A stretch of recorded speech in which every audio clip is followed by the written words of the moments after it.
Hi everyone, Dennis Foley from Acoustic Fields.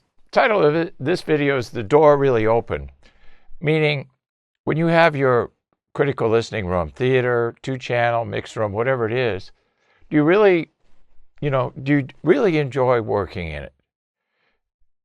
I know in my 2 new studios here that in the beginning, obviously, there are a lot of work getting them set up and getting them tuned the way you want to, but when you do, and you finally get that, you really want to be there. There's no doubt, I find myself going there no matter what, rather than, let's go out to dinner with some friends. Nah, I'll go into my studio.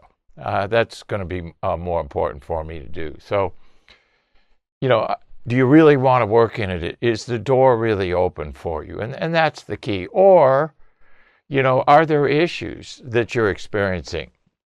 Are you having low-end issues, below 1,000? How about the attack and the decay rates in the room? Are they nice and smooth and balanced so you can hear all the harmonics, okay? Is there definition, separation in the mids and highs?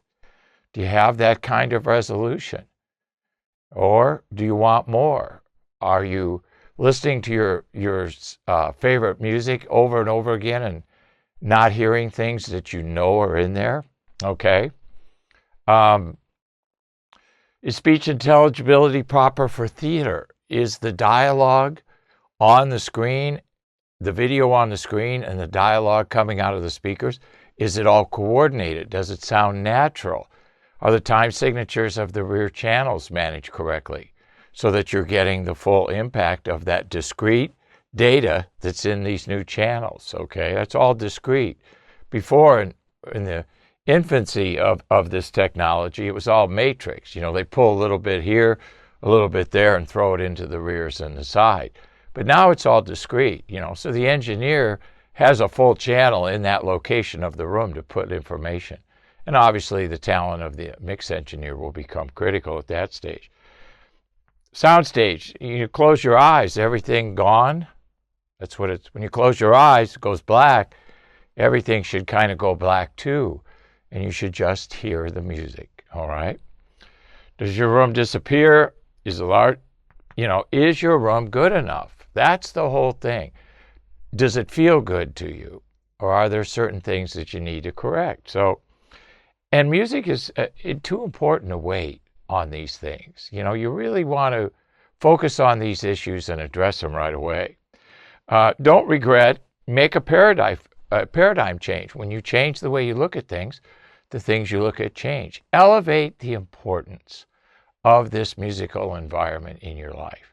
It'll really, really make a big difference in how you approach all kinds of things, your daily work schedule, everything. If you have a room that you can go to and press the play button and everything is right again, everything is good again, okay? That's the goal. That's what you want. So ask yourself, is the door of your critical listening environment really open, or do you hesitate a little bit when you go through that door because you're going to have that problem or this problem? So just make sure, because we can resolve all of these issues. We can increase the resolution of the room to equal the resolution of your gear. We do it all the time. I'm doing it every day here in my studio. And, next year we'll publish a lot of those new multiple channel research data for you. So is the door really open? Let's make sure it is. Hope this helps. Thank you. Thank you for watching this video, and if you liked it, please give us a thumbs up. We also have a newsletter that you can subscribe to, so please do that because we offer special price discounts to only those on our newsletter. And then don't forget about our forum. We have started a forum on our own website where people ask questions, and I usually get a chance every couple of days to look at it. There's an interchange between people on the forum, and we'll give you real answers on a regular basis, so that'll help you. Thank you.